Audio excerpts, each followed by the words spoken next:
Bonsoir à tous, ravi de vous retrouver en ce dimanche 14 décembre, place au titre de l'actualité. Le réseau des sites historiques Grimaldi s'agrandit. Le prince Albert II et la princesse Caroline de Hanovre étaient dans les Ardennes pour dévoiler une plaque dans 2 villages du département français. Une de nos équipes est sur place. Petits et grands se sont réunis dans les rues de la Principauté ce matin pour le 30e Giro des Natales, une course populaire et festive sur laquelle nous reviendrons dans un instant. Première femme à diriger l'orchestre philharmonique de Monte-Carlo, vous entendrez Nathalie Sutzmann, interviewée par notre spécialiste suite à sa nomination à la tête de l'OPMC. Et puis à l'approche des fêtes, la solidarité ne s'arrête pas aux humains. De nombreux chiens sont abandonnés à cette période de l'année. Pour les soutenir, Roquetton a organisé le Noël des animaux. Reportage à suivre. Nous ouvrons donc ce journal dans les Ardennes où le prince Albert II, accompagné de son Altesse royale, la princesse de Hanovre, a passé la journée hier.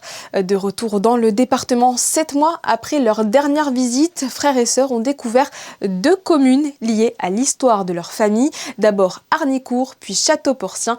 C'est là que nous vous retrouvons. Théo Schumer, bonsoir. Bonsoir Sarah, bonsoir à tous. Oui, son Altesse Sérénissime, le prince Albert II et son Altesse royale, la princesse de Hanovre, étaient déjà venus ici dans les Ardennes en avril dernier, mais leur visite avait dû être abrégée en raison des funérailles du pape François auxquelles s'étaient rendus le prince et la princesse Charlène à Rome.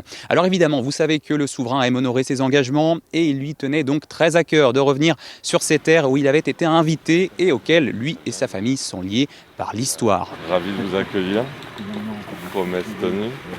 Le prince souverain et sa sœur se sont donc rendus cette fois dans 2 nouvelles communes. D'abord à Harnicourt, à une 60aine de kilomètres de la frontière belge à peu près, où ils sont arrivés peu après 11h30, accueillis par le préfet du département et le président du conseil départemental. Ensemble, ils ont d'abord dévoilé à l'entrée de l'agglomération le fameux panneau d'appartenance au réseau des sites historiques Grimaldi de Monaco. Un premier temps fort auquel a également participé le maire d'Harnicourt, bien sûr Thomas Amine, qui nous a fait part de sa fierté au nom de toute la commune. C'est un moment fort, on n'a pas dans nos petites communes rurales l'habitude d'avoir des déplacements de personnalités de ce rang, donc énormément de joie et d'émotion. Et ce qui est intéressant pour nous, c'est de voir l'importance de ce tissu rural, qui est le pilier de nos valeurs, où on retrouve des valeurs qui sont chères au souverain et à sa sœur, la princesse, son Altesse. Donc on est fiers de pouvoir montrer ça, ce tissu rural qui fait battre le cœur des campagnes, qui fait battre le cœur de notre pays. C'est dans nos campagnes que se bâtissent les grands projets en toute discrétion, où on a encore ces valeurs du travail, de respect qui sont prédominantes. Leurs Altesses ont après suivi l'édile jusqu'à sa mairie et pu rencontrer les habitants de la commune.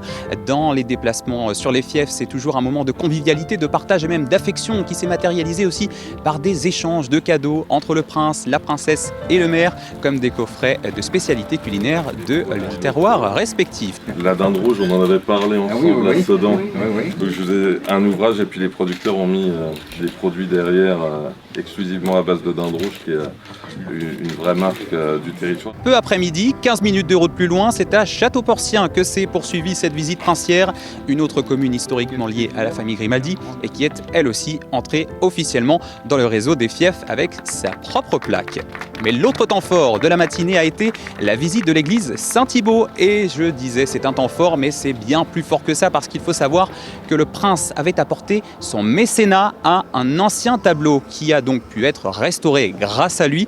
Tableau que le maire de la commune de Château-Porcien, Didier Simon, a inauguré avec lui tout à l'heure avec beaucoup d'émotion. Je vous propose de l'écouter.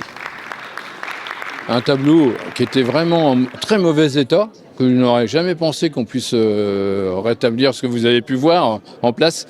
Et franchement, c'est que du bonheur. Au-delà des panneaux, on s'aperçoit qu'on peut être dans l'histoire, dans de l'art et de la culture, puisqu'aujourd'hui on a un très beau tableau qui est replacé dans notre église et qui nous permet d'avoir des siècles de représentation. Avec la présentation du tableau, une plaque commémorative en pierre a également été dévoilée, marquant à jamais la venue du prince Albert II et de la princesse Caroline dans la commune. Alors, Harnicourt, Château-Porcien, l'église Saint-Thibaut, ce fameux tableau, tout ce remous d'histoire n'a évidemment pas laissé indifférent le directeur des archives du Palais Princier, Thomas Fouilleron, qui faisait bien entendu partie lui aussi de la délégation venue ici dans les Ardennes et qui nous en a appris un peu plus sur ce qui lie la famille princière à ce grand territoire qui était autrefois un comté médiéval. C'est passionnant, écoutez-le sur le tableau d'abord qui s'appelle Jésus et les docteurs et puis sur l'histoire des deux communes ensuite. Le prince souverain essaie toujours de soutenir les initiatives liées à la valorisation du patrimoine qui est lié à ses ancêtres dans les sites historiques Grimaldi. Et en réalité, ce tableau a été découvert par le directeur des archives départementales des Ardennes, avec qui nous avions préparé l'exposition sur ce duché de Rethel qui a été inauguré au mois d'avril. Léo Davy, qui est aussi conservateur des antiquités et objets d'art du département. Ce tableau était à restaurer, c'était un beau tableau et l'occasion évidemment de la visite du prince a permis de solliciter cette aide qui permettait d'alléger le poids évidemment de la commune qui est propriétaire du tableau pour cette restauration. Quel est ce lien historique qui existe entre la commune d'Harnicourt, celle de Château-Porcien et la principauté de Monaco? On sait qu'à l'origine, c'était des communes qui formaient un comté médiéval, c'est bien ça? Oui, absolument. Le Porcien était un comté qui a été très important, effectivement, qui est passé de maison féodale en maison féodale, d'importance européenne, les Croy notamment, les Gonzague qui étaient ducs de Mantoue, puis les Mazarins. Et le Porcien est érigé en principauté en 1561 par le roi de France Charles IX et passe ensuite en 1777 dans la maison de Grimaldi par le mariage de Louise d'Aumont-Mazarin avec le futur prince Honoré IV de Monaco. Bonjour. Et cette séquence s'est conclue par une rencontre avec la population locale, très enthousiaste, notamment à la salle des fêtes, avec des discours de remerciements et là encore des échanges de présents, dont une petite statuette de François Grimaldi que le souverain offre à chaque maire du réseau des sites historiques. Une visite dans ces villes de Château-Porcien et Harnicourt qui a particulièrement touché le prince Albert II et qui nous a exprimé donc son émotion à notre micro. Je suis vraiment très heureux de ce développement de cette association des sites historiques Grimaldi de Monaco. On sent que ça a du sens, que ça prend un très beau visage et voilà, je suis très heureux de découvrir ces lieux, mais même si je connaissais déjà la région, mais d'aller au contact de la population et puis surtout des jeunes générations aussi qui doivent aussi comprendre d'où ils viennent pour pouvoir mieux appréhender où ils voudront aller demain. Vous l'aurez compris, une journée donc chargée de sens et d'émotions ici dans les Ardennes. Bien que situées à plus de 1000 km de la principauté, ces deux communes n'ont pourtant jamais semblé aussi proches de Monaco après cette visite où le frère et la sœur Grimaldi ont pu une nouvelle fois honorer leurs racines. Ils étaient plus de 2000 sur la ligne de départ du 30e Giro des Natales ce matin. Sarah Vuillemin et Alexandra Paolini ont suivi les participants dans cette course de 10 km imaginée par l'association sportive de la sûreté publique. Voyez leur reportage. Le Giro de Natales a embarqué pour cette 30e édition avec plus de 2000 coureurs. Le lancement était donné à 10h30 sur la ligne de départ du Grand Prix de Formule 1. Ils ont arpenté les fidèles rues monégasques en passant par la place du Casino, le Larvoto et le Palais Princier, un paysage particulier qui ne déplaît pas aux coureurs. C'est un parcours atypique. La chance qu'on a, c'est finalement d'être au centre de la ville elle-même. Il y a des montées, des descentes, des sites historiques, ça varie. Donc c'est du plaisir, de la difficulté mais du plaisir. On était tout le temps dans le dur dès le début. La première montée, on l'a senti. Et après, on avait déconnecté notre cerveau et on s'encourageait tout le long, chacun de notre côté. Et les personnes qui étaient le long de la course, ils nous encourageaient, c'était formidable. Les escaliers, je les appréhendais beaucoup et au final, ça s'est plutôt bien passé. Et celle que j'appréhendais moins, c'était la montée du Casino, où j'ai eu beaucoup de mal pour le coup. J'ai refusé de marcher, parce que je me suis dit si je marche, c'est foutu. Mais du coup, c'était très très bien. Vraiment. Beaucoup de dénivelé, mais très bon parcours. L'ambiance était au rendez-vous et ils sont venus nombreux casser les codes vestimentaires traditionnels de la course à pied. Chrono en tête ou non, l'objectif de tous, courir pour le plaisir. On a très chaud, mais par contre on s'est bien coordonnés, donc ça s'est très bien passé. On est arrivé jusqu'au bout avec les reines et le Père Noël qui a tenu son cortège. On a été rapide, c'est très bien. Et puis la course est magnifique, donc c'est chouette. Vous avez mis combien de temps ? On a mis 1h07. L'objectif c'était le plaisir et prendre plaisir et donner le sourire, ouais, c'est ça. Petits et grands, compétiteurs et coureurs du dimanche ont pu trouver leur bonheur lors de cette édition 2025. Médaille au cou, ils repartent tous avec la même victoire, celle d'avoir partagé le plaisir de courir au cœur de Monaco. L'actualité artistique à présent, il a été dévoilé cette semaine le nom du nouveau directeur artistique et musical de l'Orchestre Philharmonique de Monte-Carlo. Il s'agit d'une femme, Nathalie Sutzmann, la contralto et chef d'orchestre française reconnue à l'international, est interviewée par José Sacré. Nathalie Sutzmann, bravo pour votre nomination en tant que directrice artistique et musicale de l'Orchestre Philharmonique de Monte-Carlo. J'ai rencontré pas mal de musiciens, beaucoup de mélomanes qui sont ravis de cette annonce. Et vous avez sollicité cette place ou bien c'est venu comme ça? Comment vous étiez intéressé il y a longtemps ou pas? Non, pas du tout. C'est une proposition qu'on m'a faite. À laquelle je n'avais pas pensé ou pas rêvé, mais j'ai été agréablement surprise, bien sûr. Je me suis posé beaucoup de questions et notamment de savoir si l'orchestre serait heureux de faire de la musique avec moi de manière plus intense, parce que je les connais bien déjà. Je dois dire que si je ne les connaissais pas bien, j'aurais sans doute hésité à accepter cette proposition, mais c'est un orchestre qui m'a toujours touché. On en avait parlé ensemble lors de certaines interviews. Et quand il y a cette connexion, je pense qu'il faut essayer de continuer la collaboration et de faire quelque chose. Oui, parce que cette connexion, elle peut exister au bout d'un certain travail. Mais là, vous veniez seulement pour 2-3 jours à chaque fois. Oui. Et ça se passait toujours bien. C'est ce que Goethe appelle les affinités électives. Parce qu'en plus, bon, vous êtes venue en tant que chanteuse, contralto avec votre ensemble Orfeo 55, et puis en tant que chef d'orchestre, et même chef d'opéra, avec l'Élixir d'amour, et puis Tannhäuser en version française, dont tout le monde se souvient. Mais oui, ça a toujours été justement dans les deux genres un grand plaisir, parce que ce sont des musiciens qui aiment la musique, qui aiment faire leur travail, et qui, chaque jour, ont envie de faire mieux. Et quand on sent, en tant que chef, un orchestre qui a envie de faire ce travail, alors on sait qu'on peut créer des choses formidables. Quels sont vos projets pour cet orchestre? Il y en a énormément, mais je suis encore dans une phase d'observation. Pour moi, c'est très important de comprendre, de comprendre aussi culturellement, d'étudier l'histoire de l'orchestre. Donc, par exemple, j'ai demandé à avoir un historique des programmations des 30 dernières années pour voir ce qui a été joué, pas joué, étudier un petit peu comment s'articule la saison, pour essayer de créer quelque chose de nouveau, quelque chose de peut-être un peu plus tourné vers l'avenir et tourné vers la lumière, parce que c'est un orchestre que je trouve un tout petit peu trop dans l'ombre depuis quelques années, et j'ai envie de les remettre en lumière. C'est-à-dire de communiquer dans le monde entier, pas seulement en principauté, bien entendu, nous avons notre public et le public des alentours qui est essentiel, mais aussi faire savoir au monde que cet orchestre est formidable. Et donc ça passe par les médias, ça passe par vous, ça passe par la télévision, toutes les plateformes qu'on a aujourd'hui via Internet, qui sont très importantes. Et puis surtout aussi une politique de disques, puisque j'ai la chance d'avoir un contrat d'exclusivité avec Warner Classic. Et c'est très rare de pouvoir enregistrer aujourd'hui dans une major. Et donc j'espère pouvoir faire de très beaux enregistrements, et ce qui peut nous amener aussi à refaire beaucoup de tournées, ce qui serait mon rêve. Alors, encore une fois, bon, vous avez dirigé partout dans le monde, et ici, c'est un peu particulier quand même. Hein. C'est pas les États-Unis, c'est pas la Norvège, etc. Il y a un public fidèle qui, hélas, bon, c'est partout comme ça, vieillit. Est-ce que vous souhaitez faire des efforts vis-à-vis d'un jeune public? Et comment les attirer? Les conservatoires sont pleins, on refuse du monde, et on les voit jamais au concert.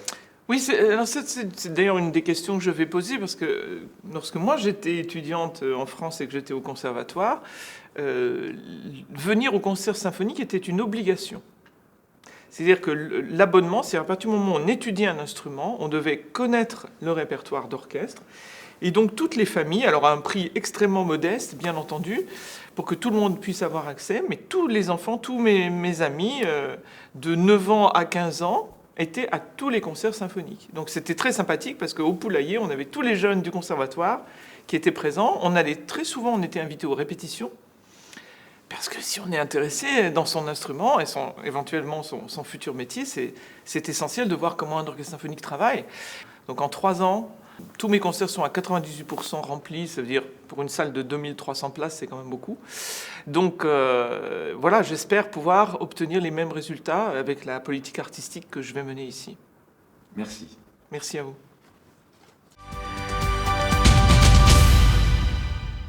Noël approche et nos compagnons à quatre pattes ont eu droit à une fête rien qu'à eux aujourd'hui au Monte Carlo Bay. Porté par l'association Roqueton, cet événement permet de soulever des fonds au profit des animaux abandonnés. Gaëtan Lebrun et Marie-Ève Béé sont allés à la rencontre des toutous. Regardez. Un événement placé sous le signe de la solidarité et de la sensibilisation contre l'abandon, de nombreuses animations pour petits et grands, et surtout beaucoup de rencontres avec nos amis à quatre pattes. Plusieurs familles sont venues avec leurs chiens et ont pu immortaliser l'instant grâce à des séances photos. Un Père Noël est également passé pour distribuer des cadeaux aux animaux présents. Alors l'édition du Noël des animaux cette année, c'est une édition quand même tout à fait spéciale, parce que j'ai voulu montrer aux gens qu'on pouvait donner un vrai Noël aux animaux. Et un vrai Noël, qu'est-ce que c'est ? C'est d'abord une famille pour un animal. On aura des chiens qui seront à l'adoption, qui sont ici présents. Et on leur cherche bien entendu un foyer généreux et aimant. Au-delà de la fête, l'objectif est donc bien d'encourager l'adoption et de sensibiliser le public à la cause animale. Ce que j'aimerais passer comme message à la jeune génération, c'est que l'adoption peut vraiment changer la vie, non seulement d'un chien, mais même d'une personne. Maintenant, nous sommes sous la période des fêtes, donc c'est un magnifique moment pour accueillir un animal à la maison. Cela dit, bien sûr, ce n'est pas un cadeau de Noël qu'après les fêtes on peut rendre. Donc c'est une grande responsabilité, c'est très important de le souligner ça aussi. Mais je peux vous dire, ça change la vie et c'est que du bonheur. Entre animation, photos et cadeaux, le Noël des animaux a su allier fête et engagement. Une journée festive mais surtout pleine de générosité pour lutter contre l'abandon animal.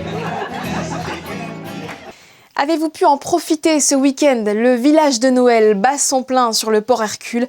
Alban Gingembre et Camille Caloni ont testé pour nous les activités phares et nous emmènent à la découverte des chalets gourmands notamment. Elles se sont fait plaisir. Nourriture, artisans ou attractions, toutes les raisons sont bonnes pour aller au marché de Noël. On va vous demander à vous ce que vous préférez et surtout, on va aller tester. Et on débute notre visite avec un premier arrêt pour prendre de la hauteur, 40 mètres exactement. Alors ça va Camille, pas trop le vertige ? Un tour de grande roue est toujours appréciable pour admirer la principauté et repérer notre prochaine activité. Ah, on voit la patinoire là-bas, on y va ?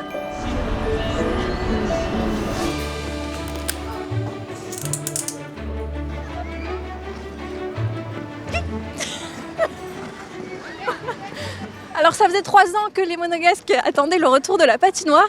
On va aller leur demander s'ils sont contents, c'est parti. Super contente. Ouais. Moi aujourd'hui c'est ma première fois à la patinoire cette année. Moi c'est depuis l'ouverture du coup. Ça faisait super longtemps qu'elle n'avait pas ouvert, donc ça fait vraiment plaisir. Ça nous permet de nous amuser avec nos amis et faire une activité qu'on n'a pas l'habitude de faire à Monaco du coup. On quitte la glace, direction les chalets commerçants. Ils sont nombreux et variés, parfaits pour trouver quelques idées de cadeaux de Noël.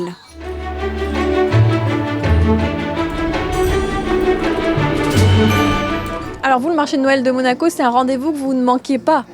J'essaie de ne pas le manquer, j'adore ce petit village, il est accueillant, tout est bien organisé, on s'y sent très bien. Qu'est-ce que vous nous proposez là par exemple ? Par exemple ces colliers-là, qui sont très sympas, c'est de l'acier inoxydable avec des vraies pierres et vous pouvez faire tomber les perles dans le dos et elles sont réglables, on peut les porter en choker, en long, à votre guise en fait. Je fais des boules personnalisées parce que les gens ils aiment bien quand c'est personnalisé avec les prénoms des enfants, leurs prénoms, prénoms de chiens, ils aiment bien. Après avoir découvert les différents artisans, place à l'une des raisons principales qui amènent du monde au marché de Noël. Pour moi, c'est plutôt la nourriture. C'est pour déjeuner à midi. Il y a plein de nourriture. La nourriture, c'est meilleur que partout à Monaco, je trouve, et les prix sont très bien aussi. C'est synonyme de nourriture et de plats chauds et réconfortants. Chaque année, je prends la patate au four, c'est une valeur sûre. La recette qui plaît le plus, la savoyarde, c'est pommes de terre, lardons, oignons et fromage à raclette. Ça fait 18 ans que je viens et que j'ai ma clientèle et que tout le monde m'attend avec impatience. C'est les clients qui me le disent, c'est pas moi. Alors ici, en fait, au marché de Noël, le vin chaud et le chocolat chaud sont très populaires, en fait. Et on a un vin chaud blanc qui est très populaire aussi à Monaco ici qu'on fait. Nous vendons des brochettes de chamallow, donc vous avez soit les petites pour les petites fins ou soit les grosses pour les grosses fins. Et le but c'est vraiment que les personnes se font cuire eux-mêmes les chamallows, donc au bord du feu. Les clients sont très contents, ils me disent tous que c'est une bonne idée Et je pense que oui, c'est un produit original. Nickel, ça rappelle l'enfance, c'est validé. Le marché de Noël de Monaco, on l'a testé et approuvé. N'oubliez pas que les week-ends et pendant les vacances, il y a des spectacles, des concerts, des parades et des ateliers pour en profiter comme il faut. Oui, et la programmation détaillée est disponible sur le site officiel de la mairie. Avant de refermer ce journal, notez qu'il ne vous reste plus que quelques jours pour découvrir Filet de lumière de l'artiste Nika à la galerie Ayap sur le quai Antoine Ier. La peintre et mosaïste tchèque y expose ses œuvres colorées jusqu'à mardi et propose également demain un atelier de peinture pour les enfants de 16h30 à 18h, de quoi développer leur créativité après l'école. Cette édition est maintenant terminée, merci de l'avoir suivie. Tout de suite, la météo présentée par Frédéric Elion. C'est Émilie Rousseau que vous retrouverez à la présentation de votre 19h demain. Et pensez à aller écouter le nouveau podcast Monaco Info. Il est dédié cette semaine à Bernard Werber. L'écrivain s'est confié au micro de Geneviève Berthy. Quant à moi, il ne me reste plus qu'à vous souhaiter une excellente soirée sur notre antenne.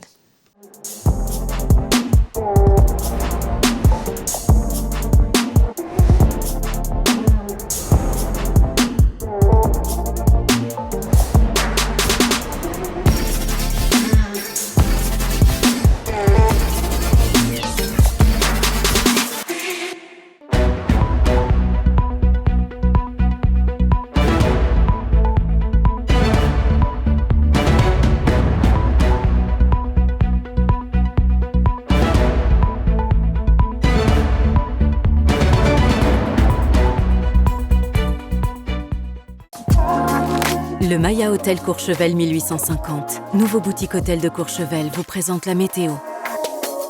Bonsoir à toutes et à tous. Lundi, le temps va se gâter avec de rares éclaircies le matin. Puis l'après-midi, le ciel va devenir très nuageux et des orages sont même attendus dans la soirée. Côté température, il fera 9 degrés le matin et 14 l'après-midi. Lundi 15 décembre, ce sera la Sainte Ninon. Très bonne soirée à toutes et à tous sur Monaco Info. Le Maya Hôtel Courchevel 1850, nouveau boutique hôtel de Courchevel, vous a présenté la météo.